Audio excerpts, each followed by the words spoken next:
Hi everyone, welcome back to Alice and the Giant Bookshelf. In today's video I've got a very exciting announcement for you and also some predictions relating to the Women's Prize.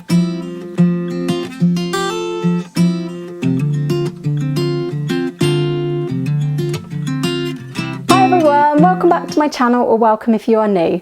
My name's Alice and I have way too many books, and in spite of the way too many books still languishing on my bookshelves, today I want to announce a project that will involve reading a lot of books that are not on my shelf.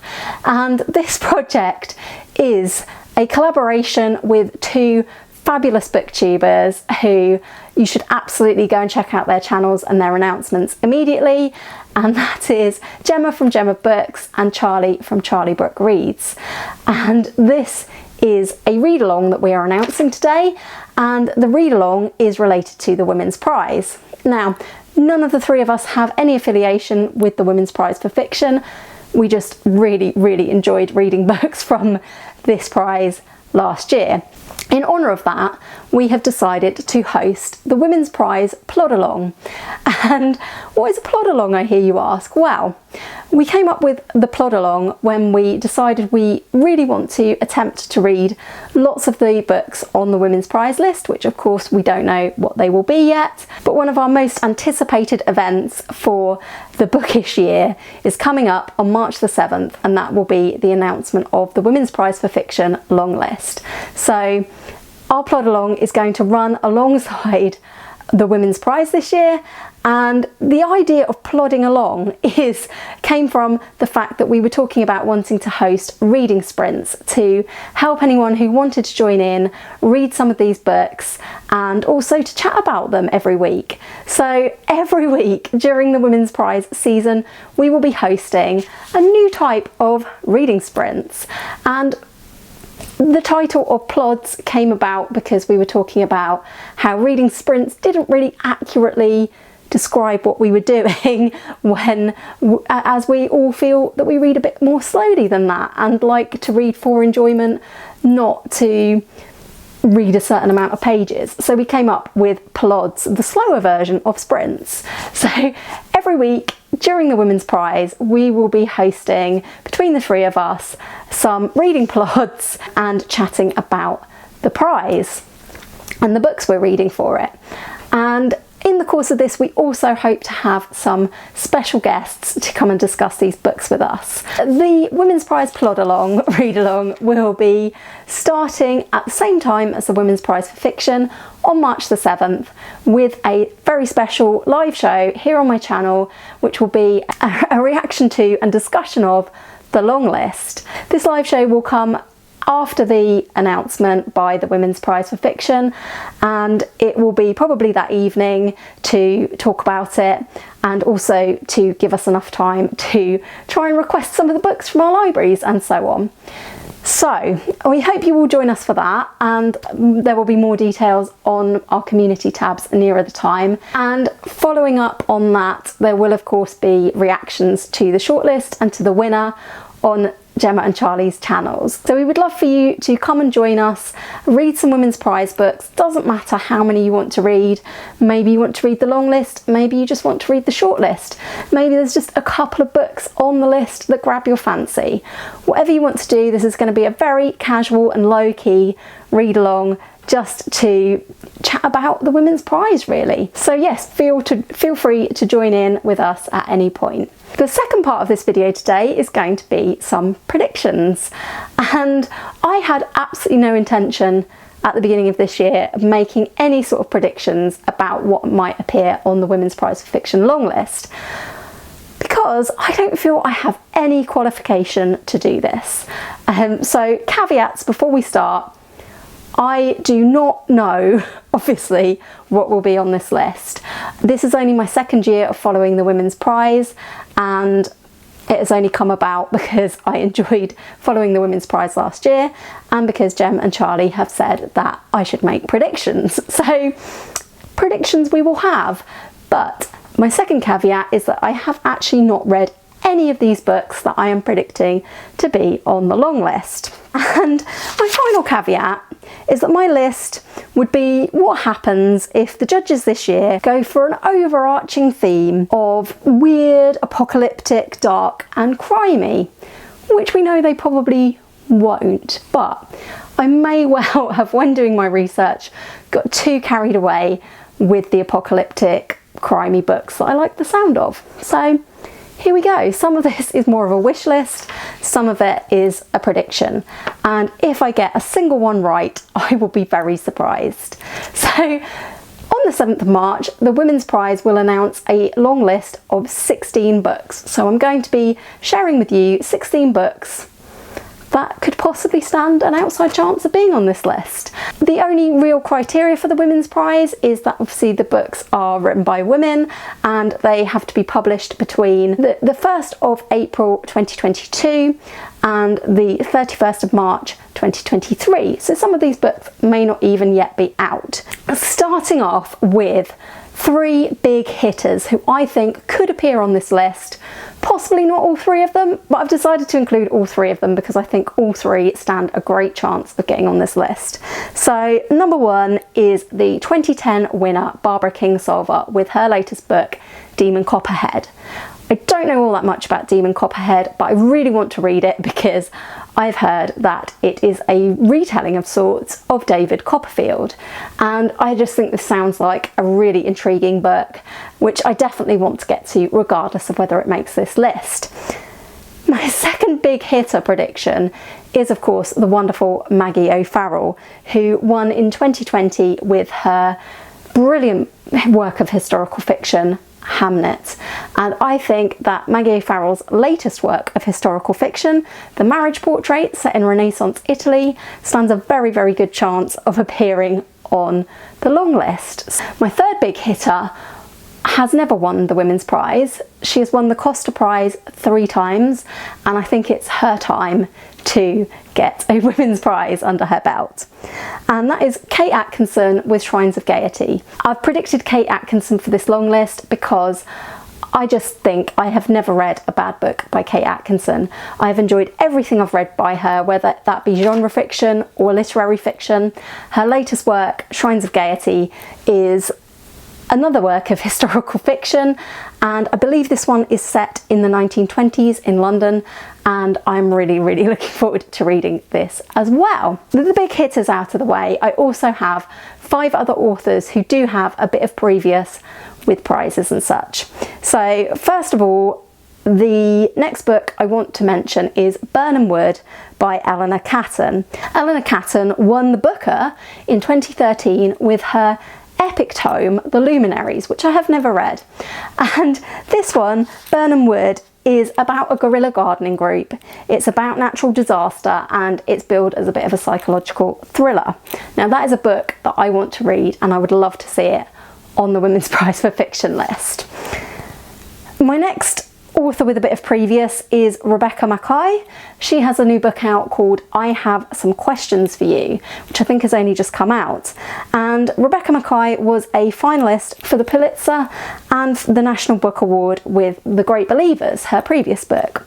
This is a book that sounds deeply mysterious and intriguing to me. It involves a family tragedy in the past, boarding school, a murdered roommate, and whether or not the real killer is still out there. And the quote I pulled out of this one's blurb was timely, hypnotic, unforgettable characters, compulsive page turner. Again, a book I want to read regardless of whether it appears on the list in the end or not. My next pick is Nightcrawling by Layla Motley. This one has had quite a bit of hype because it was longlisted for the Booker Prize but didn't make the shortlist. And everybody who has read this has told me to read it because this is a very gripping debut novel by a young author, which is meant to be very hard hitting, and I do hope to get to this. My next possible author with a bit of previous is Emily St John Mandel. Now Emily St John Mandel was longlisted for Station 11 for this prize several years ago, and I love the book Station 11, and I think her latest book, Sea of Tranquility, could well deserve a place on this list. I have not yet read it, of course, but this one has future timelines, it has past timelines, it sounds completely weird, and I am completely there for it. So I'm hoping to see this one appear on the long list. Bringing me up to 8 prize-winning authors that I've mentioned, we have Gail Jones with her book The Birdcatcher. Her latest book, Palmares, was a finalist for the 2022 Pulitzer Prize, and this one just sounds fascinating to me. It is narrated by a writer, which is something I always love in books. He has a best friend who's a sculptor, and the blurb told me that this sculptor friend is repeatedly institutionalised for trying to kill a husband who never leaves her. Some of the themes I picked out from the blurb of this that I think will appeal to the Women's Prize judges were human nature, creative expression, and female friendship. So I would not be surprised to see that on the list. My next 5 books are books that I think will be on the list. I don't really have much basis for this, but I think they will be there. The first one is Tomorrow and Tomorrow and Tomorrow by Gabrielle Zevin. I think this will be on the list because of hype. I have not heard a bad word about this book yet, I don't think, and it's been an immensely popular book, which could count against it for the Women's Prize. I do expect to see some really obscure books on this list, so this may well not be the one. But this is a book, I believe, about 2 friends who make a computer game together, I think. It's one I'm going to be reading for the BookTube Prize anyway, and I would be very interested if it appears on the long list. So my next book that I think will be on this long list is There Are More Things by Yara Rodriguez Fowler. And this one, according to the blurb, is sweeping. It involves history, revolution, love, sisterhood and queerness, and it's set in Brazil and in the UK, and I believe this builds on the author's debut novel, so this one is a second book. I just think that this might appear. Next up we have Memphis by Tara M Strongfellow. This one is a debut novel, and I think that this will appear because it sounds to me like a book that will be recognised. And the blurb on this one told me that this is about 3 generations of a southern black family set over 70 years with a chorus of voices from the past and the future that are forever intertwined. And it says in the blurb that this explores the complexity of what we pass down. I think it stands a really good chance. Next up we have Someday Maybe by Onyi Nwabineli, and this is another debut, and I heard about this one from Charlie and it just sounds really intriguing to me, really quite hard hitting, and I think there often are hard hitting books on the Women's Prize list. And this one is about a woman's emotionally charged journey when her husband commits suicide, so very serious content. I think we could be seeing this on the list. The last book that I think will appear on the long list is Four Treasures of the Sky by Jenny Tingui Zhang. And this one, and I'm quoting the blurb again, said that it was a groundbreaking work of historical fiction. This one involves Chinese folklore, it involves kidnapping and people smuggling, and a character who keeps having to reinvent herself to survive and trying to outrun the tragedy that chases her. So again, lots of there that I think will appeal to the Women's Prize judges. So finally we have 3 books that I think are probably quite out there and maybe wildcards, and books that these are more of a wish list. I would really love to see these 3 books on the list. The first one doesn't particularly sound like an Alice book, but I was intrigued, and it's called Ruth and Pen by Emily Pine. This one's set in Dublin over one day, and it's about 2 women who don't know each other and are very, very different people. And the blurb on this one said that it was deeply involving, poignant and radiantly intelligent, a portrait of the limits of grief and love, of how we navigate our inner and outer landscapes, and the tender courage demanded by the simple daily quest of living. This one involves lots of things that I think could propel it onto the Women's Prize for Fiction list, including failing marriages, failed IVF, mental health, neurodivergence, and unrequited love.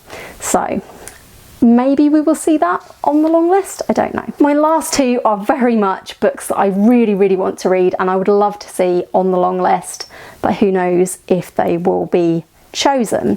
So the first one is called Bad Cree, and I heard about this in Scott from Gunpowder Fiction and Plots prediction video, and I just wanted to read it immediately. This is another debut by Jessica Johns, and in this one, Mackenzie, a young Cree woman, wakes with a severed crow's head in her hands after dreaming about fending off birds. This one is supernatural, indigenous, and it involves both horror and mystery, so I am absolutely there for reading this book regardless of whether it makes the long list. And finally, my final pick, and I think this is probably the least likely to make it, but I would most love it to make it, is Women Eating by Claire Coda. This is another debut, and it's about a young mixed race vampire who must find a way to balance her deep-seated desire to live among humans with her incessant hunger. That's a line from the blurb. Do I need to know any more than that? No. I'm going to read this book whether it appears on the shortlist or not, and I've probably said that about 16 times now, so I'm going to stop. Those are my predictions.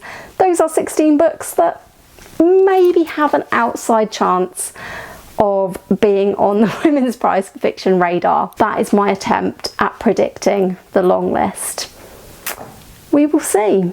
That is all for my video today. I hope you've enjoyed my slightly tenuous predictions, and I do hope that lots of you would like to join me, Gemma and Charlie for our Women's Prize for Fiction Plod-Along 2023. Do let me know in the comments below whether you think you will be joining in, whether you think you will be reading any amount of books from the Women's Prize for Fiction long list, regardless of what they are. And yeah, please do give this video a like if you've enjoyed it. Please do consider subscribing if you haven't already. And I will very much hope to see you all again soon for another video all about books here on Alice and the Giant Bookshelf. Bye for now.